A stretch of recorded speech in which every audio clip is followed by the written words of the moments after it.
Bonjour et bienvenue dans la série vidéo Manger le bonheur. Je m'appelle Gabriela Tamas et aujourd'hui je vais vous parler pour la deuxième fois du lien qui lie l'alimentation et le bonheur.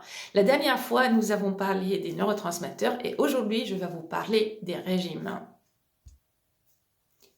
On sait très bien que les régimes et le bonheur, c'est incompatible. Avoir un poids ou un chiffre sur la balance, ça ne va pas vous apporter le bonheur.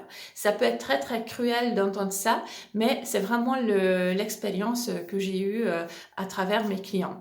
Et c'est tout à fait possible d'avoir le poids de forme sans régime. On sait aujourd'hui, il y a énormément de médecins et énormément de livres sur le côté néfaste des régimes. Je vais juste vous en faire un petit raccourci. Quand on fait un régime, on table sur la volonté de pouvoir faire quelque chose qui est dans notre objectif. On se restreint au niveau de la quantité, au niveau des aliments, etc. Et ça peut marcher dans un premier temps très très bien. On peut même avoir du succès, on peut perdre du poids.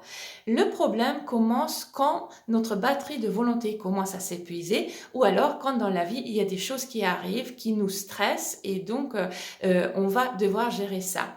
Ce qui se passe, c'est qu'à un moment donné, on craque. Je n'aime pas ce mot-là, mais c'est comme ça que la plupart des régimeuses s'expriment. Donc, on fait quelque chose qui n'était pas dans le programme initial. Et quand on fait ça, on se culpabilise. La culpabilisation engendre un stress et ça, on va devoir le gérer. Et parfois, ça arrive qu'on ne sait pas autrement gérer que par l'alimentation. Et donc, du coup, on remange. Ça engendre la culpabilité, la honte. Et donc, comme on n'a pas réussi à faire ce qui était dans notre programme, on n'a pas confiance en nous. Ce que je vous propose, c'est tout à fait une autre chose. Ce que je vous propose, c'est manger des produits bruts, non transformés, cuisinés à la maison, qui sont vraiment assez nourrissants pour pouvoir vous amener tous les nutriments, ce dont votre corps a besoin.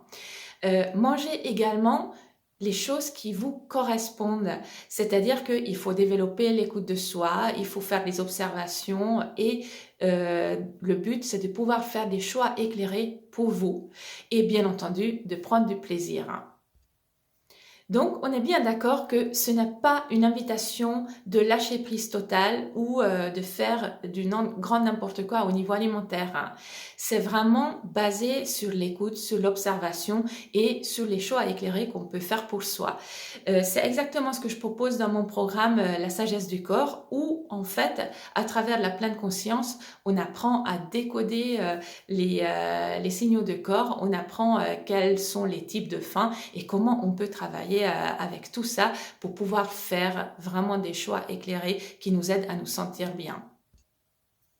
Donc, vous voyez bien pourquoi les régimes et manger le bonheur, c'est incompatible. Ce que je vais essayer de faire dans mes vidéos, c'est de pouvoir vous donner les clés pour manger le bonheur, pour avoir confiance dans son corps, avoir plein d'énergie, avoir le bonne humeur et être bien dans son corps et bien dans sa tête. Rendez-vous sous peu. À très bientôt.